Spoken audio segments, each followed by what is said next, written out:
Wareegamummaa dhugaaf hundagaaf wangeelaa dhiigni isaa lola'ee kan labsee jaalalaan kan wareegamanii duudhaan wangeela isaa fi kan jechuun isuun jiraatan gooftaa fi.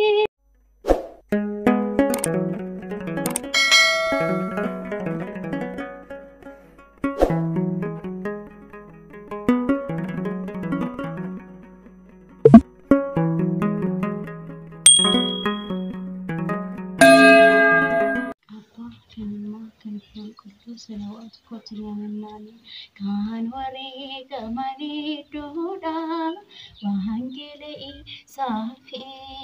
kan jechuun isuun jiraatan gooftaa fi daara nyaata rakkoo tasumaa hin jenne wangeela barsiisuuf waan yaadne kan wareegamanii duudhaan wangeela isaaf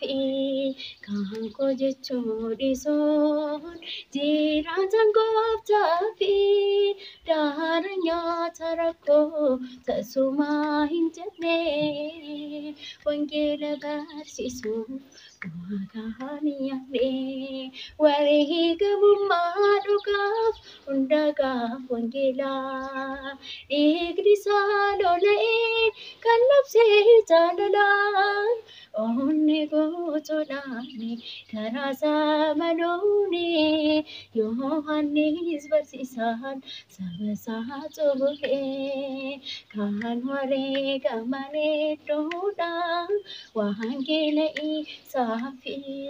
kan jechuun isuun jiraatan gooftaa fi daara nyaata rakkoo tasumaa hin jenne wangeela barsiisuuf waan yaadne maqaa waaqa isaatii ofirratti baatee Saa'ol seenaa ta'ee Phaawulos mul'atee qabsaa'aa wangeelaa duuka bu'aa dhugaa maqaa isaa labsuun argatee rasuukaa kan wareegamanii duudhaan wangeela isaaf kan jechuun isuun jiraatan gooftaa fi daara nyaata rakkoo tasumaa hin jenne wangeela barsiisuuf waan yaadne dhagaa taadhanii kan hin raafamne dhugaaf wareegamee du'a hin sodaanne Phexrosaan gooftaa hafuuraan jiraate lubbuusaa wangeelaaf dabarsee kan laate kan wareegamanii duudhaan wangeela isaaf kan jechuun isuun jiraatan gooftaa fi daara nyaata rakkoo tasumaa hin jenne wangeela barsiisuuf waan yaadne kan wareegamanii duudhaan wangeela isaaf kan jechuun isuun jiraatan gooftaa fi daara nyaata rakkoo tasumaa hin jenne wangeela barsiisuuf wareegamanii duudhaan wangeela isaaf kan jechuun isuun jiraatan gooftaa fi daara nyaata rakkoo tasumaa hin jenne wangeela barsiisuuf waan yaadne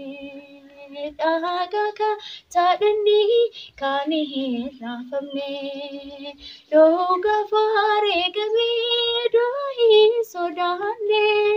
Mehistro Santin Gopta, Aforante Rante, Lupusa Wingila, Daversi Kanate, Kanore Kamale Duda, Wahangele Safi, Kankoje Tuliso, Jirazan Gopta, Darinya Tarako, Tasuma Intele. Wangela versisuuf waakaan yaane kan waree gamanee doodhaan wangela isaafi kan kojee tulisuun jiraatan gooftaafi daara nyaata rakkoo tasumaa hin jenne